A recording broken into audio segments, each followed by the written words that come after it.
Thank you so much, Blaine, for being with me today on the WaveCapital's guest speaker series on relationship building in a team environment. You are my 89th guest. How are you today, Blaine? Hey, how you doing, Garrett? Man, I appreciate you having me on. I'm the 89th guest. I have a late great friend who's really special to the organization and Titans organization that is, and has passed away, Frank Wycheck. So I'm honored to be the 89th in honor of Mr. Frank Wycheck. Yes, and we will definitely honor his name. And I'm so glad you brought that up with me and my audience today. Thoughts and prayers to his family, his friends, including you, Blaine. When you think of relationship building in a team environment, what does it mean to you? What has it meant for your professional career? You're a four-time Pro Bowler, two-time All Pro. You played in Super Bowl 35. You proved a lot of people wrong being an eighth round draft pick coming out of Ball State University. So I want to know, what does relationship building mean to you? What has it meant for your professional career, and how relationship building got you through the NFL with all the tremendous success you had and even in your post NFL career? Well, I think for me personally, it was my personality first and foremost is that, I'm just a big communicator. Whether I'm trying to build a relationship or just be the most successful I can be, as well as with you working in between, coaching staffs and different coaches and how they communicate and what I can take from them to help me be a better player, but let alone how to communicate with different people. You have some guys who you need to kind of push some buttons on them, get them super motivated. Other guys, you're just going to have conversations. And other guys, you got to kind of yell at. So being in that leadership captain position that I was in for a very long time at all levels really showed that you have multiple ways with leadership. And some lead by example. So I just kind of intertwined all of it and really was beneficial. And I was a communication major, minor there at Ball State with David Letterman building. So I actually wanted to be a broadcaster. I had no idea I would have an opportunity to make the National Football League until really senior year, and that's when kind of all the conversations started talking to a lot of different scouts and coaches and my coaches as well, and so that kind of continued to build confidence that I had a shot of an opportunity to be in the NFL. But naturally, it was a lifelong dream, but never thinking that that was something that would happen. Well, and being an eighth round draft pick, and were you surprised that you went so late in the draft? And I would imagine that fueled your fire. I mean, that gave you a lot of, motivation. Not to say that you didn't have it prior, but it gave you a lot of motivation to prove people wrong. And as I mentioned, being a four-time Pro Bowler, two-time All Pro, playing with the likes of the late Steve McNair, Eddie George, Kevin Dyson, and a lot of great, Tennessee Titans. And you start out as Yeah. a Houston Oiler and then a Tennessee Titan. And would love to just know more about who were your early mentors, who inspired you in the NFL, who did you try to model your career after, or were there, you know, late greats from before your time, or Oh, people who were still living at the time where you said, you know what, he inspired me to be who I want to be? yeah, no doubt about it. I mentioned Frank. I had some great teammates. We'll start there. You forgot to mention Derek Mason, let alone Yes. Bruce Matthews, the living legend. I called him in the offensive line who played every position there. And then we had the Freak and Samari Roll on defense, Nar Walker, my partner in crime, Marcus Robinson, who's still coaching today there with the Raiders. So, yeah, we had a really elite group. On other guys there were heavy contributors on that team. But growing up, I was a single child and I didn't grow up with a lot. We kind of were in the projects there in Baltimore apartments in Indianapolis, Indiana, from Indianapolis. I really kind of developed a relationship with the director of the Boys and Girls Club, who was also a professor at the university, Marion University at the time, and is no longer with us, Ralph Dow. And outside of my mom and my family, who were heavy supporters in anything that I did, I played chess, I was a swimmer, I was a diver, I was on debate teams. I did a lot of vast array of things growing up. My mom had me involved in a lot of different things, big brothers, big sisters, let alone the Boys and Girls Club. So he kinda implemented everything that I did. He kept reemphasizing that, "Man, you're good at everything." I do chess, or I do the debate team, or I do karate, or I do the swim team, or I do, the dive team, or in naturally football and basketball and track, and he just said, "Hey, man, you're special. Don't let anybody tell you you're not." And hearing it from your parents is always cool and your family members, but someone outside has no really, connection to you besides, wanting to see you have success was pretty remarkable. And I and I believed it. So I kind of took that with it and kind of used everything throughout my life. I wasn't highly recruited. I made all everything. I was a running back, so I had a lot of running backs. Indianapolis didn't have a pro team at that time, and they didn't move there till I was in middle school when the Colts did. So I was a big, Tony Dorsett. We got a lot of the Bears games, so I was a Walter Payton fan and read all the books of the different, unique running backs. And, so he kind of played running back, defensive back really throughout high school. And then I got recruited to St. Joseph's Division II school to play defensive back, which I never fought, but I always thought in my heart, my mind, I was always going to be a running back. I'm glad I didn't follow my heart. I just followed what the coaches thought I would have a better opportunity to play. So I went there, and then, something really unique happened there when I was at St. Joseph's, which doesn't even have a football program now. St. Joseph's in Rensselaer, Indiana. Oh, by the way, I didn't even know where Rensselaer, Indiana was growing up. Rensselaer, Indiana, where's that? So I went there with a couple other guys from a Catholic high school and a Catholic university, and we wanted to show that we could play. Man, and it just shows you, how the man upstairs works in mysterious ways. The fourth game, I got to play running back and defensive back through some injuries they had at St. Joseph's there. And I scored, 4 different ways, 2 on offense and defense. And it just so happened there was some scouts there to watch the other team, and they saw me. And they said I had a shot at the National Football League by not getting recruited out of high school. And all of a sudden, 4 months later, now I'm a NFL prospect. So that was kind of unique hearing that. I almost didn't want to believe it. I never even really thought about it till the season was over, making Division II All-American. So then I went back to my high school coach, who was the president at the time, Coach McGinley, and he told me, gave me some options. I was a good student. I was the captain there, and I was a big Notre Dame fan growing up because we were the Cathedral Fighting Irish, and our colors were the same. So I'm a big I wanted to go to Notre Dame at that time anyway. And he was like, "Well, you can go to Indiana State program, just not very good as far as football. Ball State is okay." And then you may have to sit and wait another year before you get to play. So I said, "Hey, call Ball State."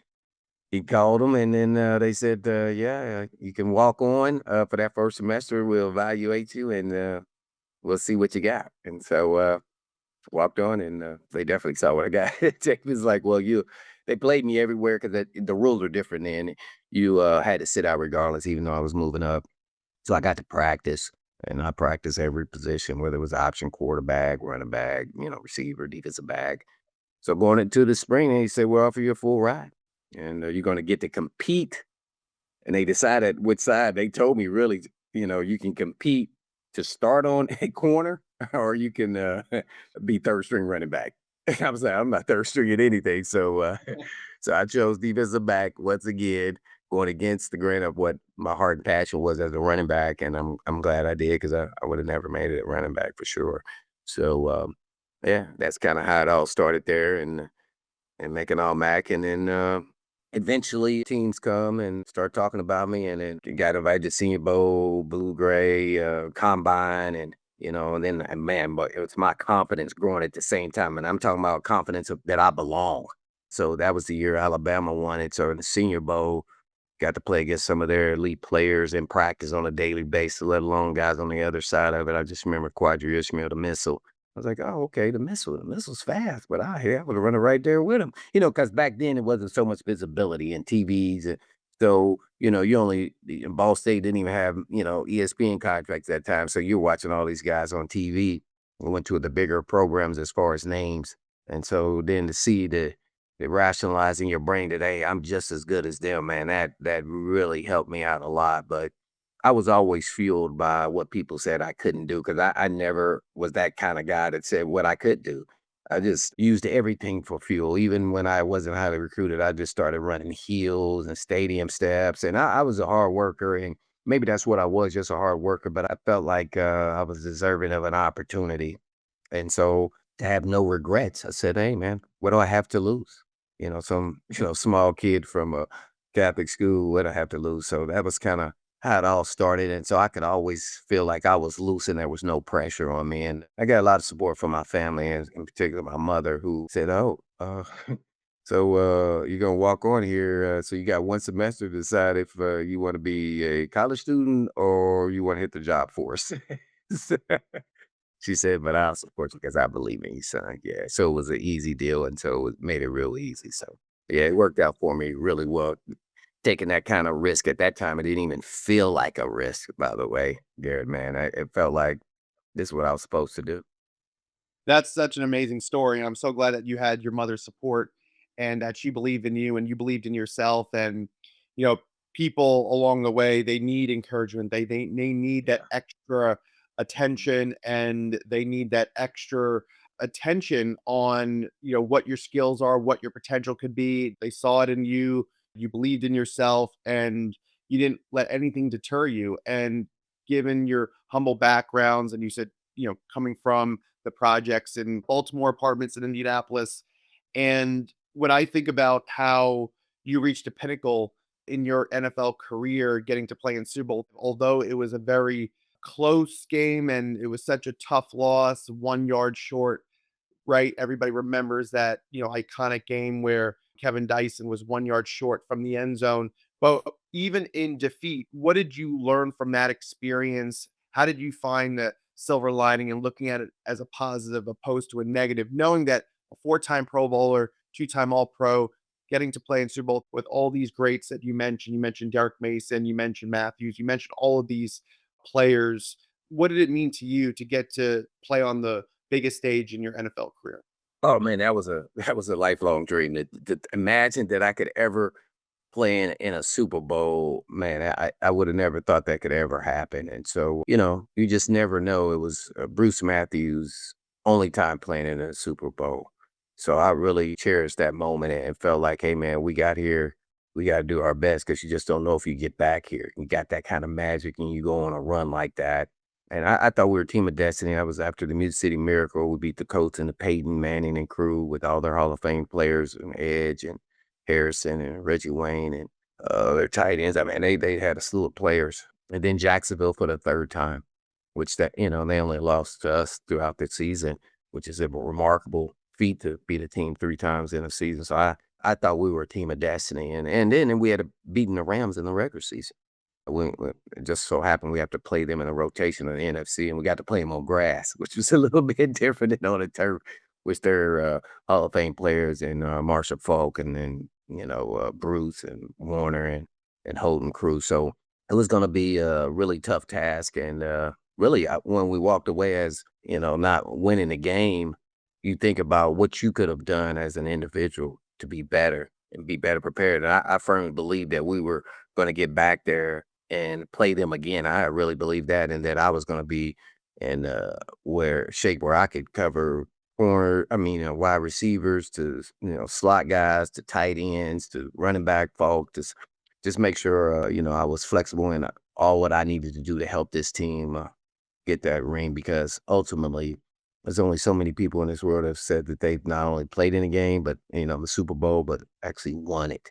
And I really, when that next year actually probably hurt even more than losing a Super Bowl for me, because we knew we were really good and we played that way and we, went 13-3. And I was just heart wrenching to lose to the Ravens in the playoffs that next year because we were the 2 best teams in probably the National Football League and one of us had to go down. So in the AFC, and they went on to win the Super Bowl. I think it was against the Giants, maybe. But that there probably hurt me, and that sounds weird to a lot of people, more than even losing that Super Bowl.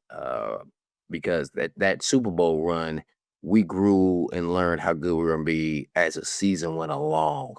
But that next year, we knew we were gonna be dominant and that we were gonna be good. And so that's a different kind of mindset going into the season which was different. So you kind of had that let down that dang, we didn't finish the deal. So both of them were really tough, but man, was it magical and getting to say that I got to play in the Super Bowl is pretty cool. Yeah, I never even could have dreamed that there, Garrett, man. Yeah. Well, that's awesome that you had a chance to play in the Super Bowl. And, I had Terrence Mathis on my podcast as well, the Atlanta Falcons. He was able to score a touchdown. And, Terrence shared similar sentiments with you, like you, that, you think about what you could have done differently and, what could have been the deciding factors to go into that game and to possibly win that game. But to say that the Tennessee Titans, I mean, that was such a magical season. And the fact of the matter is, yeah, on paper, you're the second best team when they look at the record books, but it could have gone either way. The Titans could have won that Super Bowl and just have been as deserving as the St. Louis Rams. And so to play against guys like Isaac Bruce and Marshall Faulk and Kurt Warner, there's nothing short of effort, right? There, you guys put it all out on the field and didn't leave anything off the field. And it's truly amazing the season you had, and you were an integral part of the success that the Titans had throughout the decade and leading up to the Super Bowl. And I also wanted to talk to you about, your year with the Philadelphia Eagles, because, again, you competed in the NFC Championship game against my hometown Tampa Bay Buccaneers. Oh, There was the last game in Veterans Stadium. It was your last NFL game.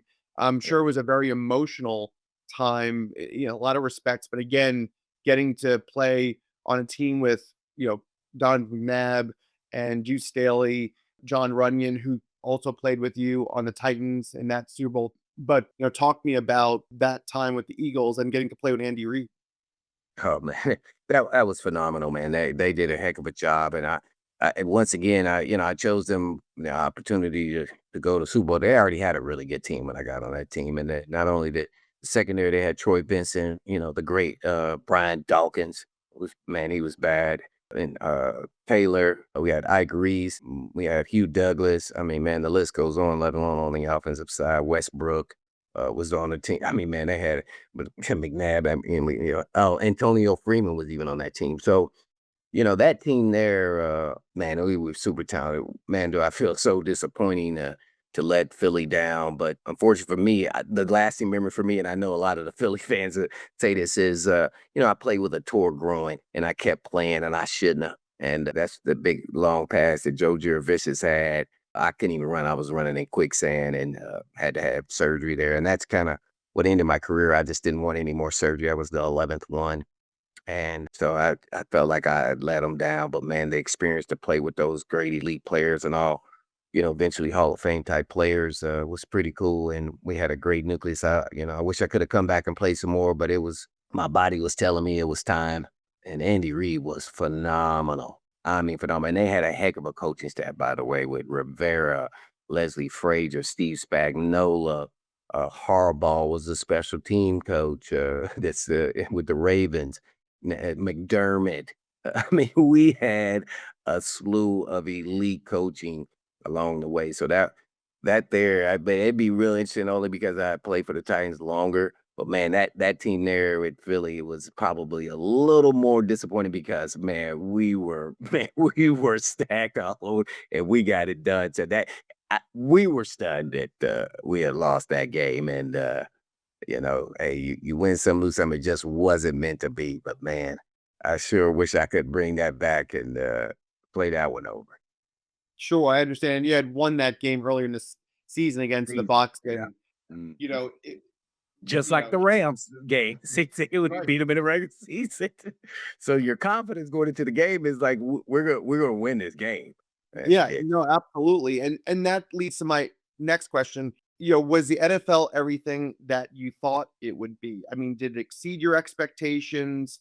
Did it just meet your expectations, or did it exceed your expectations? I would imagine that there was nothing underwhelming about your time in the NFL, but what did playing in the NFL mean to you? And also playing for a coach like Jeff Fisher with the Titans. And interestingly enough, because you mentioned, following the Chicago Bears, Jeff Fisher's last year in the NFL, he was on injured reserve, but he won Super Bowl 20 with Yeah. Richard Dent, another player who I got to know many years ago when I met Michael Jordan. I was telling you offline, but I also had Jim Covert on my Oh, podcast. I remember him, 74. Yeah. Yeah, and Jim's in the Hall of Fame, College Football Hall of Uh, Fame, Pro Football Hall of Fame. And then you talked about your love for Notre Dame, and my first guest on my podcast, who I worked with at ESPN, Lou Holtz. So there you go. Things come full circle. But what was it like playing for Jeff Fisher?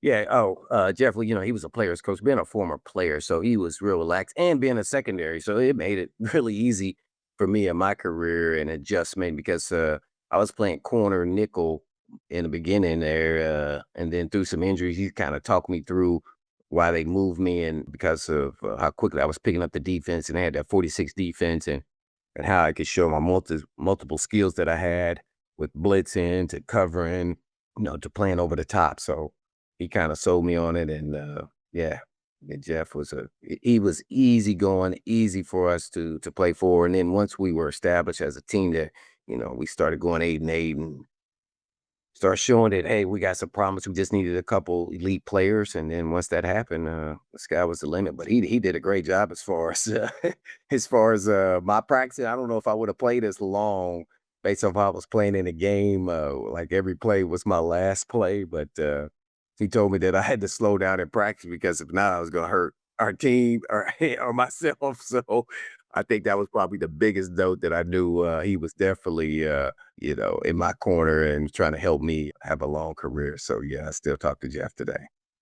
That's wonderful. And my previous question, which was part of my next question, which I combined both together, with respect to asking what was it like playing for Jeff Fisher, but was the NFL everything that you thought it would be?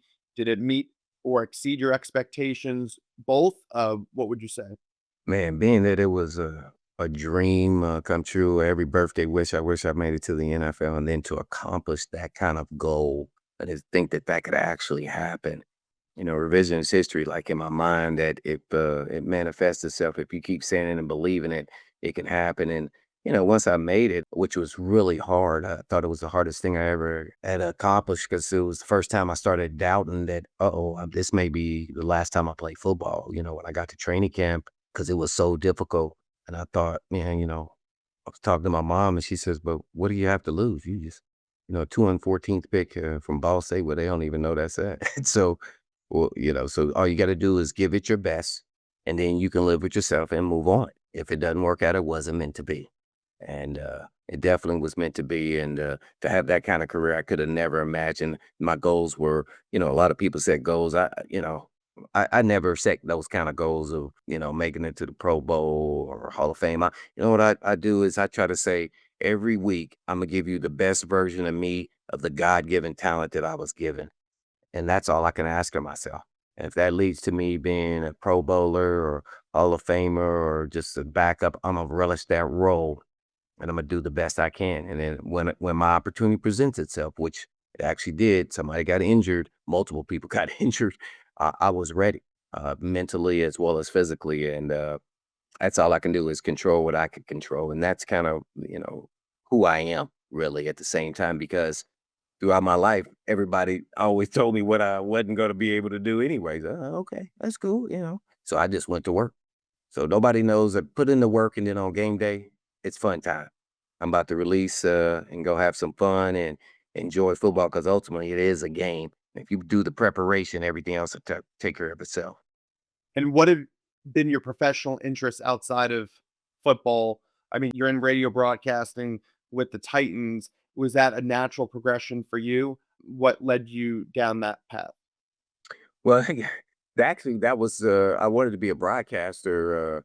Even when I was in middle school or high school, I got this award for Youth of the Year with the Boys Club, and then Brian Gumble was the keynote speaker, so I got to sit at the head table, and he kind of solidified everything of what I wanted to be, and when I had those conversations, so I wanted to be a broadcaster, and I used to mimic broadcasting games at home in front of TV all the time, and so I would say that's what I was trying to do.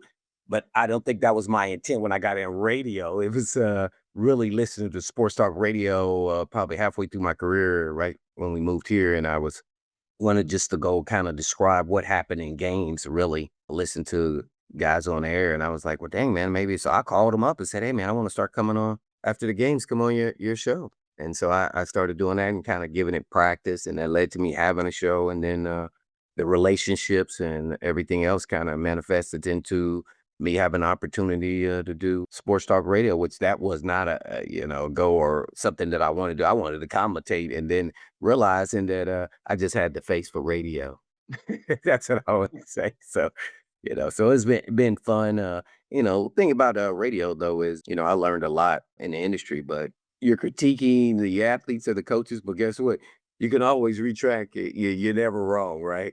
So, because there's a big part of me, I feel like, and I try to get that out of my system is coaching. So I'll do a little volunteering there in high school and get that out of my system. But yeah, when you're coaching, man, you never can do the right things. But when you sit on the radio, hey man, you get to critique what happened. And man, I would not want to sit on their shoes with all the social media now. Right. No, I can understand that. And you grew up in the league, I should say, but you played at a time pre-social media. So Yeah, there right there. pressure and not having to have games get overhyped. I mean, obviously you would hear word of mouth, or you would read in the newspaper what columnists were saying or what analysts were saying, and that's how games were really hyped up, what you're hearing on the radio, what you're hearing on TV. But it's a different world now, as with social media. It's like constant bombardment of thoughts that people are putting with words on social media platforms. Thank you so much, Blaine Bishop, for being my 89th guest on the Wave Capital's guest speaker series on relationship building and a team environment. Thank you so much for your time. And I look forward to having many more conversations with you in the future. Thank you so much, Blaine. Appreciate you. Thank you. Bye bye. Thank you. Take care. Bye bye.